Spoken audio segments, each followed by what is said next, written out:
Welcome to Sense and Sustainability, your podcast channel for sustainable procurement.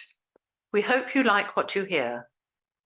Please go to www.iso2400.org for more information and free resources such as articles, case studies, videos, a self-assessment against the standard, and much, much more. So, welcome to Sense and Sustainability, our podcast channel for everything to do with sustainable procurement. I'm Shaun McCarthy, Director of Action and Sustainability, and delighted to welcome today Tim Weeden. Welcome, Tim. Welcome and good morning or good evening, or whatever time of day it is Good people are listening afternoon to or this. evening or Yes. whatever time of day it is. Happy Christmas. Yeah. So, Tim, would you like to tell us, first of all, tell us a little bit about yourself and how you came to be involved in what you do, which is a fascinating story about repurposing of technology. Okay, well, I'll try and cut it short because I'm 65 years old. It could go on for a long time. But basically, I'm an accountant by training. I got to certified finals, but failed on tax. Apparently, don't pay is the wrong answer. Since then, I've done a variety of things, including running my own corporate finance brokerage and being a freelance accountant. And it was that got me to this point because I was living in a small village out on towards the Isle of Grain, and became very good friends with my next door neighbour, Nick Waite, who happens to own this company, and fell in thick with him and became his management accountant, doing one day a month. And then about 3 years ago, he asked me to become permanent, 3 days a week permanent. But and then he asked me to get into selling. Now the company itself has been going for best part of 30 years, 29 and a half. And we started off as box shifters, simply buying in new IT and selling it. Great for that. We had a very good salesmen, but the margin was terrible. And we actually found the refurbished market almost by accident because, there's greater margins in it. And then we noticed, well, hang on, there's this big thing about the environment, recycling. Let's get on that bandwagon. To the point, then we started becoming evangelical about it because the manufacturers will not help us refurbish their kit because they want people to buy new. And so all the way along, we're having to develop our own processes of how to do this. There's plenty of refurbishers out there who just delete the memory and give a wipe over the damp rag. We do a whole host more than that. So we now look at, and I've become the company's sustainability officer, we now look at everything. We're measuring our carbon outputs. We've done scopes 1 and 2. We're looking at scope 3 and working with people on that. In fact, we're working with quite a few carbon consultants, mainly because I want to sell them. But it's honest. The point is, yes, looking after the environment is very, very important. And we are learning all the time how much more important it is. And we've joined Kent Circular Economy, whereby I was working with a bed manufacturer down the road from us. I don't think I can name, because we were looking to replace our packaging material, because we have to, as we courier out the laptops, we have to quite securely package them and wrap them. And we were looking at taking their excess foam. Thought, oh, this would be good. But thing is, foam for beds and mattresses is totally non-biodegradable, which doesn't fit with what we do. Of course, you can understand it because you don't want your bed to biodegrade. But the great thing about that was that they got talking to us and said, "Oh, look, we've got loads of redundant IT. Can you dispose of it for us?" We said, "Well, yes, we've got all the Environment Agency licenses. We can handle it safely and absolutely minimise the amount that goes to landfill." And we went down and collected it. And it included the machines we'd sold them ourselves 8 years ago. And we said to them, "Are you going to buy some new, some replacement machines?" They said, "Oh, yes, we only buy new now." And they said, "Oh, we've got this directory, new's the only things that are good." And we said, "But, if you're," and he was talking about 70 machines. And I said, "If you're going to be buying 70 of those," and he'd show me the spec, I said, "that's going to cost you the best part of £80,000. I said, "But if you bought from me, it'd be between £23,000 and £24,000. And just then my MD came out of the keyboard printing room and said, "Oh, 70 of those, 23,500. Couldn't have been scripted. But the guys were just sitting there going, "You're talking about saving us £50,000. We said, "Yeah, we can't go any lower than that." No, that's fine. That's fine. And so That said bed manufacturer, and if everyone Googles us, they'll see the factory just down the road from us, so you know who it is, are taking refurbished laptops. And I'm rambling on a bit, but the thing is, we have a real difficulty persuading people that this is just as good as new. And one of our machines, because this is audio recording only, I won't show you one. But if you saw one of our machines, you'd think it's new. We had sustainability officers from local colleges come in, and one of them got stroppy with me.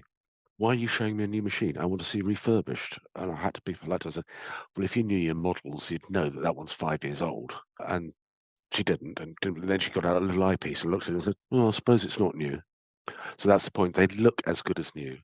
And they work as good as a new machine because they will run 99% of all software applications. Yeah, the really serious high-end design stuff, we would have to upgrade the processors maybe, which we don't tend to do. The only things we change from the original really is we upgrade the RAM, and we'll upgrade the hard drive if necessary.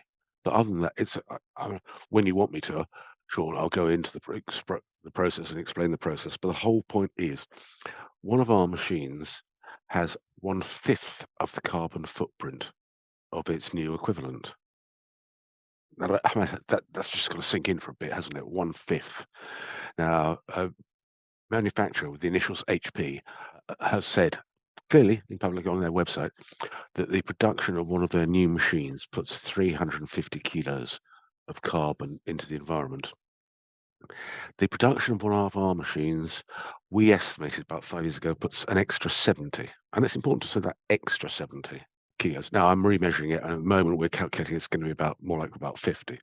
But as I say, it's very important to say that is an added 50. It's not instead of, because the carbon we're talking about here is embedded. It's not operational carbon. So when you're looking at your scope 3 and beyond, this is not part of scope 3. It's the next stage on, but significantly important. Because what we're doing here is we're enabling people to buy a machine that's only putting another 50 kilos of carbon into the, instead of buying another one at 350 and their old redundant one going to landfill. And that's something we work on quite closely. We will take people's waste, redundant IT. We see 4 values in it. It could be put through the process again, and I would say if the old rubbish we get in here, probably about 1 or 2% will get to go through our process again. Then there's the value in components. There will be RAM chips in there that we could reuse. There will be hard drives and things like that, and even screens. A friend of mine sent a machine back because there's a slight fault with it, and unfortunately the courier smashed the screen.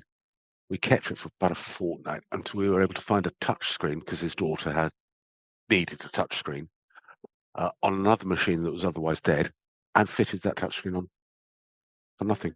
But again, that's just what I'm saying, adding to the recycling. And there's all sorts I could go, if you really want me to, I could go into the technicalities of the process, which shows you our commitment to really, really reduce every step of the way.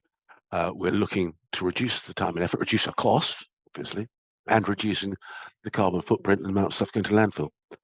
We're actually working with a material that's new to us. Been aware of it for about 3 months. Like your phone, you get what we call pocket scratches on it. Well, you get the same on a laptop screen. You get people taking them home, put them on the kitchen table, and all sorts of weird and wonderful things happen to it. But this material, it won't repair cracks in the screen, but it's sort of like a micro gel film, and it'll actually go into the scratches and fill them. The only trouble is our application process isn't quite right. We're not getting it quite right. So we've put a greenhouse in our workshop. Yeah, I know that sounds like an odd thing to do, but it's the cheapest way we could get of building a dirt-free environment. So we set up this greenhouse, putting sealant all around the edges, and can put an extractor fan filter on it, see if that will get it. Because as you can imagine, if we're putting on something that's so sensitive it's going to cover micro scratches, it don't need any dust anywhere near it. So otherwise it would just not look perfect. When we get that right, that will cut the number of screens that go to landfill by another 80%. So yet again, a carbon reduction. And that's also, one of our machines costs 1/3 of the price. So any new businesses, any startups, any businesses that are struggling, but they've still got to invest in IT, Well, hang on. Why pay £1,000 for a machine from PC World, Carriers, whatever they're called now?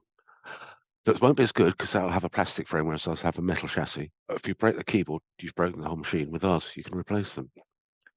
Which takes me back to the original thing. We reprint keyboards, and it's done with a plastic laminated ink type thing. And we put 3 layers on. The first one is all 4 colours, 4 printers' colours, which I'm sure you know what I'm talking about. Then a black, and then a white to pick out the characters.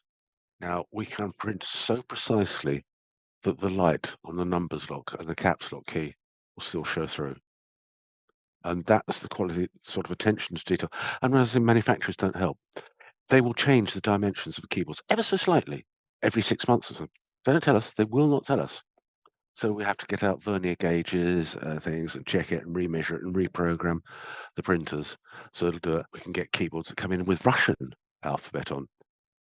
We'll respray that into standard British QWERTY and reprogram it and things like that. So again, it's just less muck going into landfill, going into the environment, and we're finding that people are really tagging onto it. Not enough.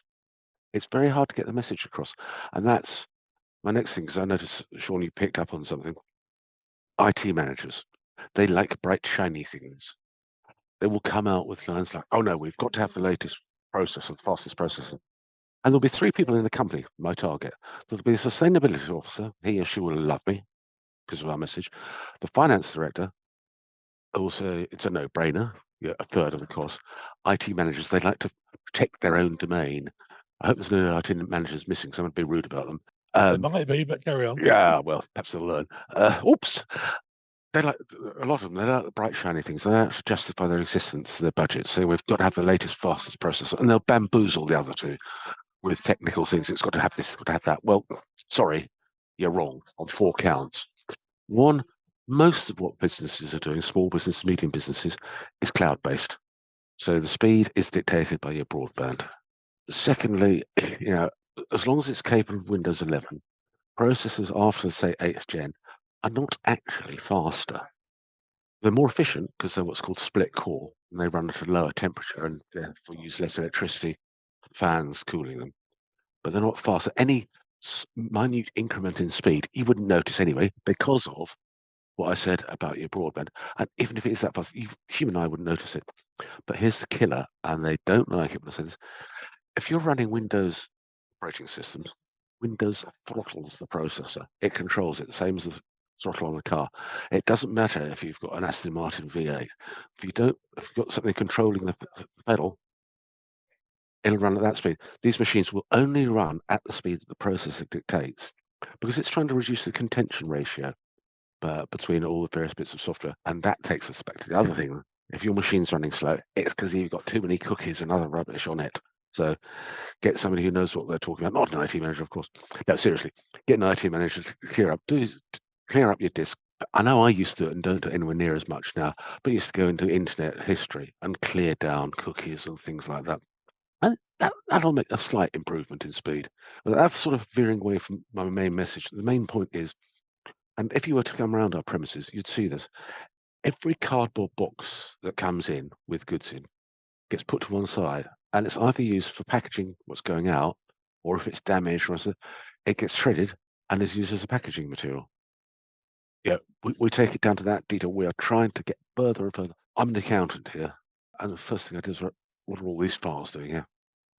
Why are we printing invoices? No, just stop it. They're coming in as PDFs. Leave them as PDFs, just attach them to the account and things like that. It's taken me 2.5 years. I've got the MD to stop printing bank statements because I can download them.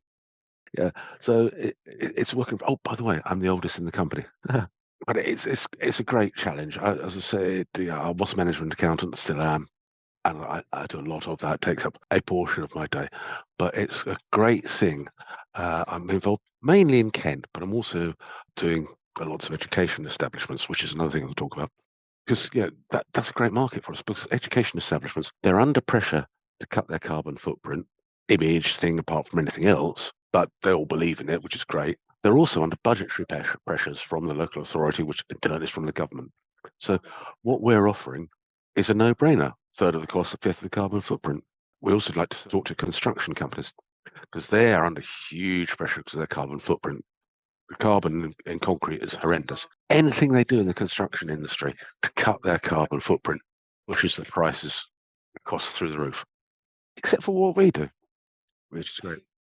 But yes, education essentials. You were supposed to have my MD sitting alongside me, and it'd be all nice in pictures. But between him and me, we have taken orders from a couple of local colleges and schools groups for 500 machines this week. As we only produce 1,200 a month, that's quite a big lump. So it's like, quick, get some extra production staff in. Thanks very much, Tim. Fascinating to hear a little about your background and what your business does. A note for our listeners, this is part 1 of 2 podcasts with Tim, so please do listen to part 2 to understand a little more about what he's doing around upcycling of IT hardware. Thank you. Thank you for listening to our podcast on sense and sustainability. Please listen out for more episodes. For more information, learning resources, tools, and much more on sustainable procurement, go to www.iso2400.org.